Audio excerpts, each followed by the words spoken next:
साथियों को नमस्कार। हिंदी से प्रगत चैनल में आप सभी का स्वागत है।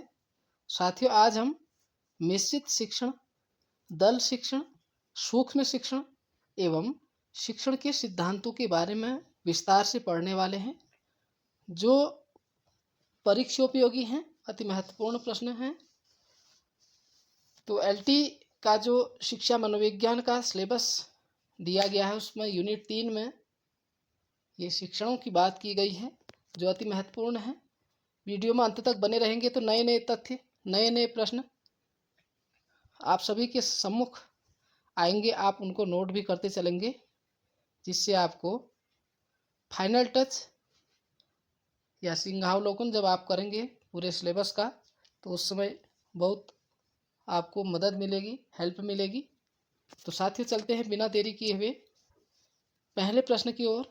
चैनल में पहली बार है तो चैनल को सब्सक्राइब ज़रूर कर देंगे, जिससे आपको समय समय पर नई नई वीडियो आपको मिलती रहेगी। पहला प्रश्न है साथियों, सहकारी अधिगम के तत्व निम्नलिखित में से कौन कौन से हैं?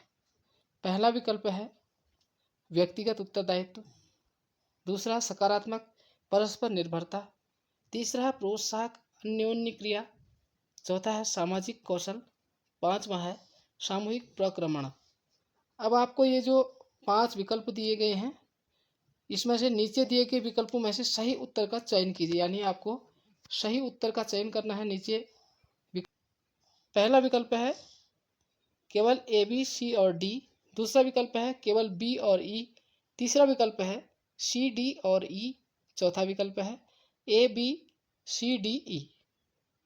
बताइए, प्रश्न को पढ़िए और सही उत्तर बताइए। साथियों, सहकारी अधिगम के तत्व बताइए, सहकारी अधिगम के तत्व कौन कौन से हैं?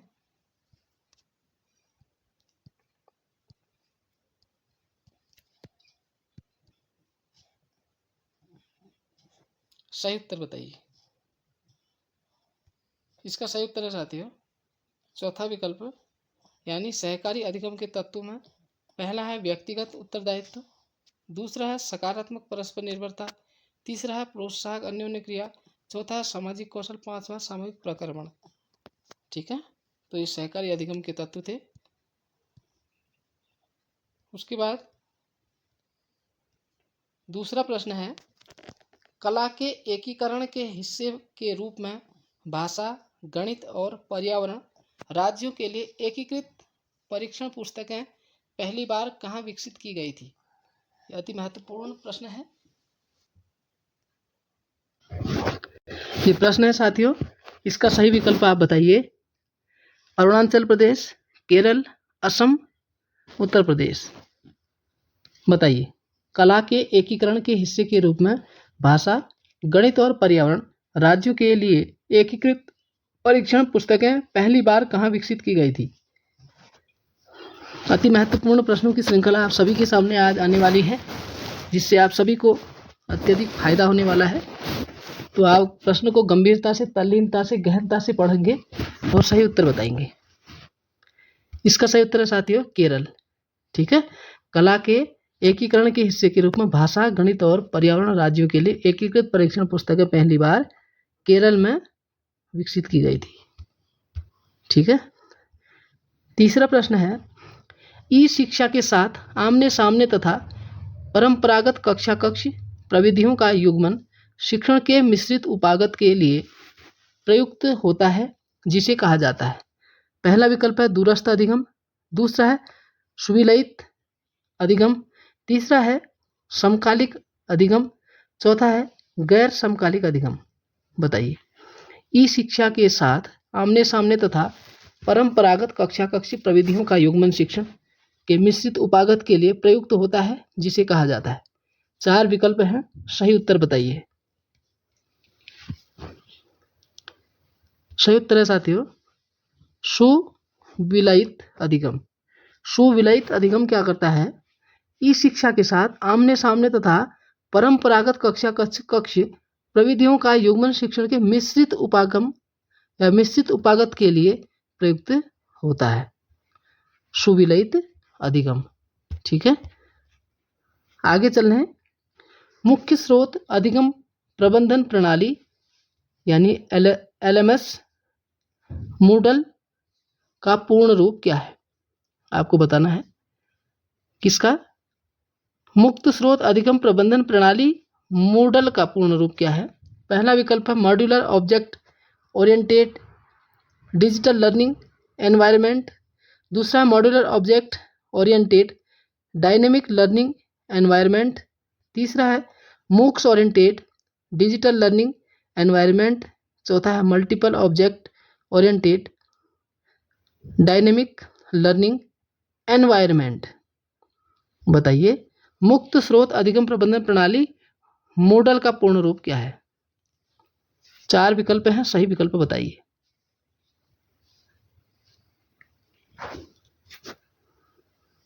सही विकल्प है साथियों modular object oriented dynamic learning environment. ठीक है, मुक्त स्रोत अधिगम प्रबंधन प्रणाली यानी मॉडल का पूर्ण रूप यह है। ठीक है, अगला प्रश्न है निम्नलिखित में से कौन वाक्यांश मिश्रित विद्या का सर्वश्रेष्ठ वर्णन करता है? पहला विकल्प है इसमें 2 अध्यापकों द्वारा कक्षा में शिक्षा देना शामिल है। दूसरा विकल्प है इसमें केवल LMS के माध्यम से ऑनलाइन अन्योन्य क्रिया शामिल है। तीसरा विकल्प है यह शिक्षण अधिगम के लिए फेस टू फेस और ऑनलाइन ICT टूल्स के तत्वों को मिलाता है। चौथा है इसमें पुराने छात्रों द्वारा मार्गदर्शन दृष्टिकोण के द्वारा नए छात्रों को पढ़ाना शामिल है। बताइए मिश्रित विद्या का सर्वश्रेष्ठ वर्णन करता है। बताइए कौन सा है जो मिश्रित विद्या यानी मिश्रित शिक्षण का सर्वश्रेष्ठ वर्णन करता है? 4 विकल्प हैं, सही उत्तर बताइए।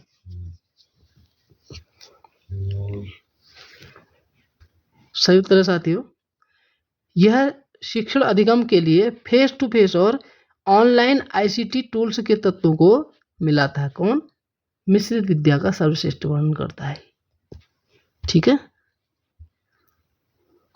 उसके बाद है अध्यापक एक कक्षा में चौक और बोर्ड का उपयोग करते हैं और छात्रों को बोलकर नोट्स लिखवाते हैं।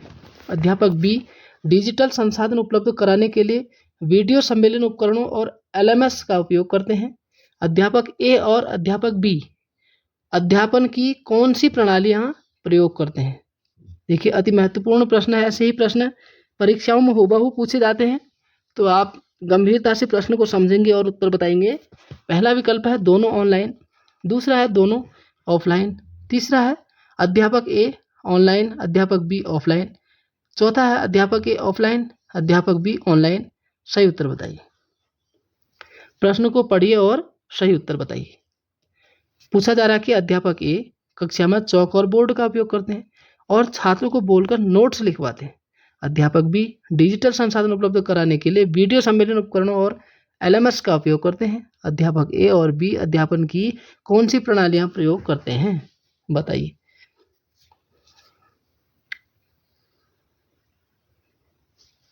सही उत्तर साथियों अध्यापक A ऑफलाइन अध्यापक B ऑनलाइन, क्योंकि चौक और बोर्ड का उपयोग करते हैं, छात्रों को बोलकर नोट्स लिखवाते हैं, तो ये ऑफलाइन का है। और वीडियो सम्मेलन उपकरणों में LMS का उपयोग करते हैं, तो ये ऑनलाइन है। ठीक है, अध्यापक A ऑफलाइन अध्यापक B ऑनलाइन, इसका सही उत्तर ये होगा। फिर निम्नलिखित में से कौन सा समूह शिक्षण विधि के लाभों में से एक नहीं है? अति महत्वपूर्ण प्रश्न है। आपको बताना है कि कौन सा ऐसा है विकल्प जो दल शिक्षण विधि के लाभों से एक नहीं है, बताना आपको। पहला है यह अधिक छात्रों द्वारा सर्वोत्तम संकाय साझा करने में मदद करती है। दूसरा है इसमें शिक्षण तकनीकों और उपकरणों का अच्छा उपयोग शामिल है। तीसरा है यह शिक्षण गुणवत्ता में सुधार करती है। चौथा है यह छात्रों की सामाजिक आर्थिक स्थिति को प्रभावित करती है। बताइए समूह शिक्षण विधि के लाभों में से एक नहीं है। कौन सा विकल्प ऐसा है जो दल शिक्षण यानी टीम टीचिंग के लाभ को नहीं बताता, लाभ को नहीं दर्शाता? बताइए। सही उत्तर है साथियों। यह छात्रों की सामाजिक आर्थिक स्थिति को प्रभावित करती है, ये लाभ नहीं है इसका। जबकि यह अधिक छात्रों द्वारा सर्वोत्तम संकाय साझा करने में मदद करती है, सही है। दूसरा, इसमें शिक्षण तकनीकों और उपकरणों का अच्छा उपयोग शामिल है। तीसरा, यह शिक्षण गुणवत्ता में सुधार करती है, ठीक है। जबकि यह छात्रों की सामाजिक आर्थिक स्थिति को प्रभावित करती है। अगला है प्रश्न, निम्नलिखित में से कौन सा बिंदु सामूहिक शिक्षण का लाभ नहीं है? ठीक है, अब आपको बताना है कि सामूहिक शिक्षण का लाभ नहीं है, आपको बताना है। एक अगला प्रश्न है, अति महत्वपूर्ण प्रश्न है ये भी। पहला विकल्प है संसाधनों का बेहतर उपयोग, दूसरा है बेहतर योजना, तीसरा है शिक्षण तकनीकों का बेहतर उपयोग, चौथा है शिक्षकों के बेहतर वित्तीय लाभ। बताइए, सामूहिक शिक्षण का लाभ नहीं है।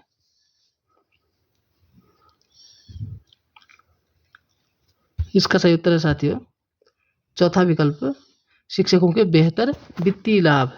ये सामूहिक शिक्षण का लाभ नहीं है, जबकि संसाधनों का बेहतर उपयोग है, बेहतर योजना है और शिक्षण तकनीकों का बेहतर उपयोग है, ठीक है। तो ये शिक्षकों के बेहतर वित्तीय लाभ सामूहिक शिक्षण का लाभ नहीं है, ठीक है। उसके बाद है, किस शिक्षण पद्धति में 2 या 2 से अधिक शिक्षक शिक्षण में सहयोग करते हैं? ये भी अति महत्वपूर्ण प्रश्न है साथियों। किस शिक्षण पद्धति में 2 या 2 से अधिक शिक्षक शिक्षण में सहयोग करते हैं? पहला विकल्प है व्याख्यान विधि, दूसरा है समूह चर्चा, तीसरा है उद्दीपन, चौथा है टीम शिक्षण। बताइए, किस शिक्षण पद्धति में 2 या 2 से अधिक शिक्षक शिक्षण में सहयोग करते हैं? इसका सही उत्तर है साथियों टीम शिक्षण, ठीक है।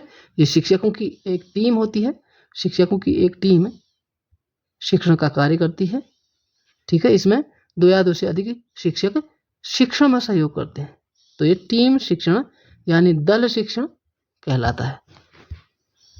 फिर है, आप एक नियमित शिक्षक हैं, आपने अपने शिक्षण के लिए विशेषज्ञ के साथ मिलकर टीम बनाई है। टीम प्लेयर में से एक के रूप में आप टीम शिक्षण प्रक्रिया में क्या करेंगे? ये अति महत्वपूर्ण प्रश्न है साथियों। ऐसे ही प्रश्न, ऐसी ही परिस्थितियां आपके सामने आती हैं, ऐसे प्रश्न, तो इन प्रश्नों का उत्तर किस प्रकार से दिया जाए सही सटीक उत्तर, तो आपको बताना होता है। पहला विकल्प है संकोच से बाहर, मैं प्रक्रिया में भाग नहीं लूंगा। दूसरा है विशेषज्ञों से सीखने की कोशिश करेंगे। तीसरा है छात्रों के बीच बेवकूफ़ी से बैठना। चौथा है अन्य टीम के लिए मांग। बताइए, आप एक नियमित शिक्षक हैं, आपने अपने शिक्षण के लिए विशेषज्ञ के साथ मिलकर टीम बनाई है। टीम प्लेयर में से एक के रूप में आप टीम शिक्षण प्रक्रिया में क्या करेंगे? बताइए। इसका सही उत्तर है साथियों विशेषज्ञों से सीखने की कोशिश करेंगे, ठीक है। विशेषज्ञों से सीखने की कोशिश करेंगे, ये इसका सही उत्तर होगा। फिर है, समूह के सर्वश्रेष्ठ शिक्षकों को किसमें डाला जाता है? ये भी अति महत्वपूर्ण प्रश्न है। समूह के सर्वश्रेष्ठ शिक्षकों को किसमें डाला जाता है? पहला विकल्प है व्याख्यान विधि, दूसरा है समूह शिक्षण, तीसरा है समूह चर्चा, चौथा है अनुकरण। बताइए, समूह के सर्वश्रेष्ठ शिक्षकों को किसमें डाला जाता है? यह है समूह शिक्षण। समूह के सर्वश्रेष्ठ शिक्षकों को समूह शिक्षण में डाला जाता है। फिर है अति महत्वपूर्ण प्रश्न, पहली बार टीम शिक्षण कब और कहां लागू किया गया था? पहली बार टीम शिक्षण कब और कहां लागू किया था? ये साथियों विकल्प नंबर 2 अमेरिका 1955, ठीक है। पहली बार टीम शिक्षण अमेरिका में और 1955 में, ठीक है। अमेरिका और 1955, ये ध्यान रखेंगे। पहली बार टीम शिक्षण अमेरिका में और कब? 1955 में। आगे चल रहे हैं, छात्रों के लिए एक अवधारणा के शिक्षण की सबसे अच्छी विधि ... की ओर आगे बढ़ना है।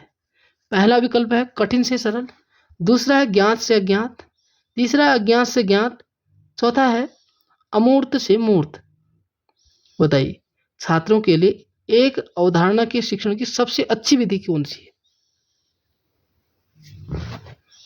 तो इसका सही सटीक उत्तर है साथियों, ज्ञात से अज्ञात।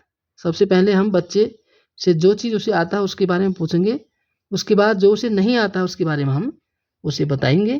तो ये विधि कहलाती है ज्ञात से अज्ञात विधि। ये अति महत्वपूर्ण प्रश्न है, ऐसे प्रश्नों को भी आप नोट करेंगे। ठीक है, ज्ञात से अज्ञात। कठिन से सरल तो हो नहीं सकता, क्योंकि पहले हम कठिन पूछ देंगे तो फिर वो चुप हो जाएगा, तो फिर सरल कैसे बता पाएगा, है ना। और अज्ञात से ज्ञात, जो चीज़ उसे पता ही नहीं है वो चीज़ कैसे बता पाएगा वो, ये भी नहीं होगा, ये भी नहीं होगा। और अमूर्त से मूर्त भी नहीं होगा। ठीक है, तो ज्ञात से अज्ञात विधि छात्रों के लिए एक अवधारणा शिक्षण की सबसे अच्छी विधि कहलाती है।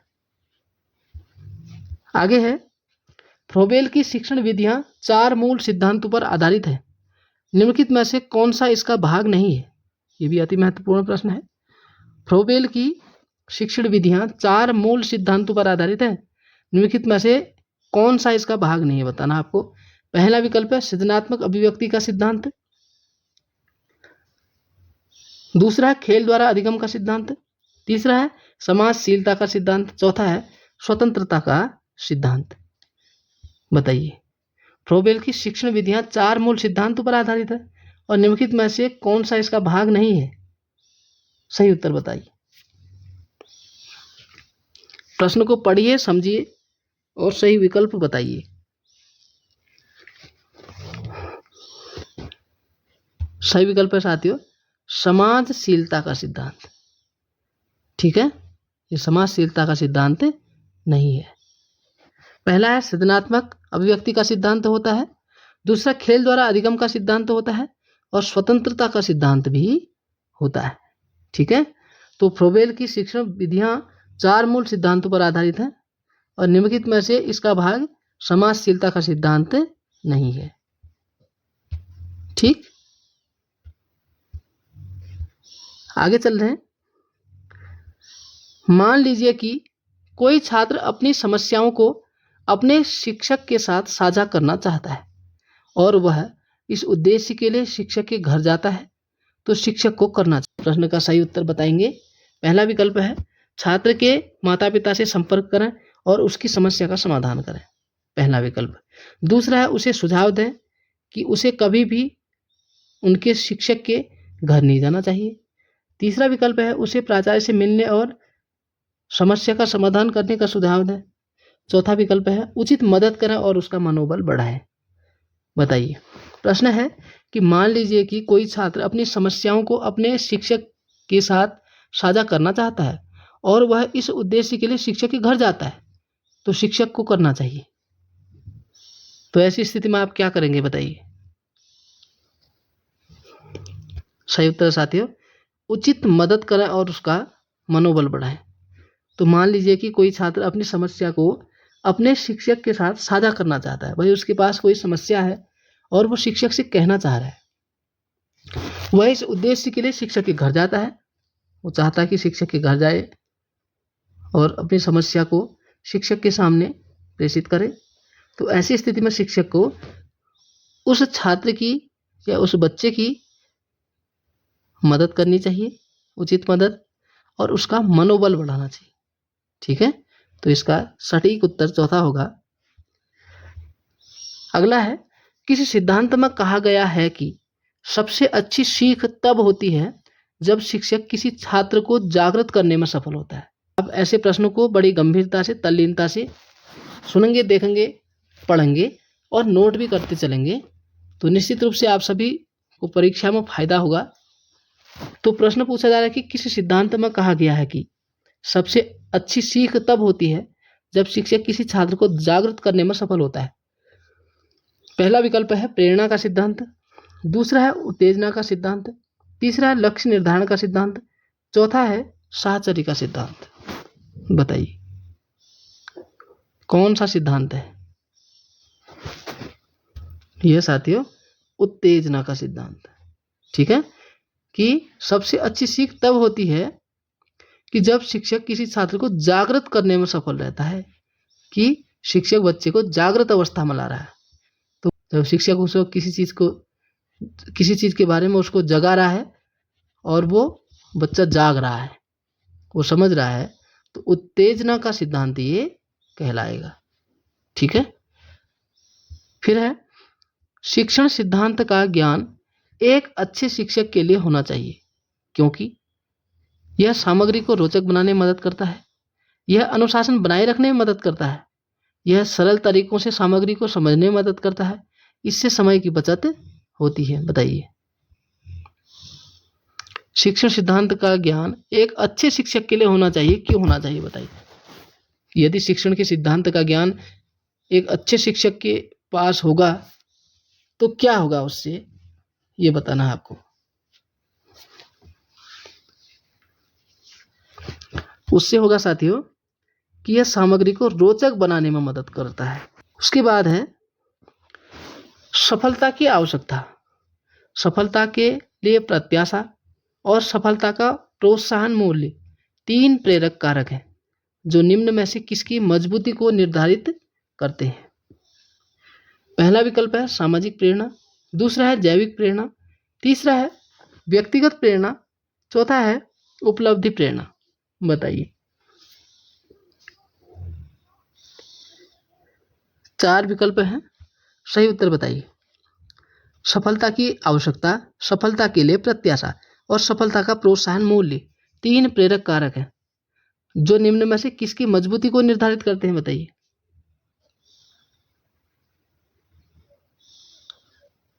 सही उत्तर है साथियों उपलब्धि प्रेरणा। भाई सफलता की आवश्यकता, सफलता के लिए प्रत्याशा यानी आशा और प्रोत्साहन मूल्य, ये 3 प्रेरक किसकी मजबूती को निर्धारित करेंगे, उपलब्धि या किसी न किसी चीज की उपलब्धि की प्रेरणा को वो दर्शाएंगे। ठीक है। आगे है निम्नलिखित में से कौन सा पाड़ यानी स्कैप फोल्डिंग का एक उदाहरण है। पहला विकल्प है छात्रों को प्रेरक व्याख्यान देना, दूसरा है पूछताछ को प्रोत्साहित किए बिना स्पष्टीकरण प्रदान करना, तीसरा है भौतिक और गैर भौतिक दोनों पुरस्कार प्रदान करना, चौथा है संकेत और सूचना प्रदान करना और महत्वपूर्ण समय पर प्रश्न पूछना। बताइए सही उत्तर। निम्नलिखित में से कौन सा पाड़ यानी स्कैफोल्डिंग का एक उदाहरण है। सही उत्तर बताइए।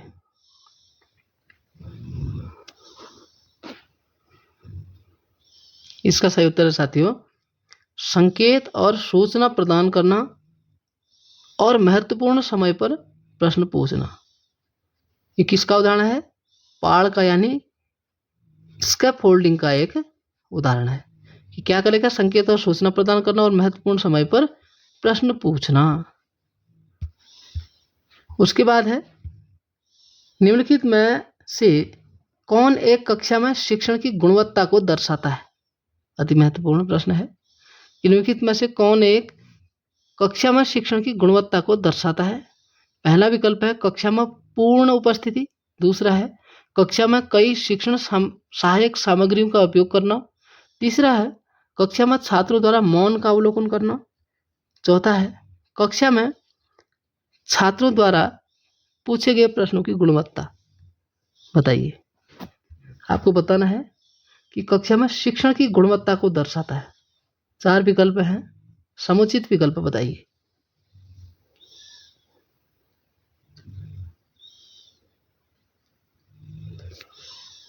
इसका सही उत्तर है साथियों कक्षा में छात्रों द्वारा पूछे गए प्रश्नों की गुणवत्ता।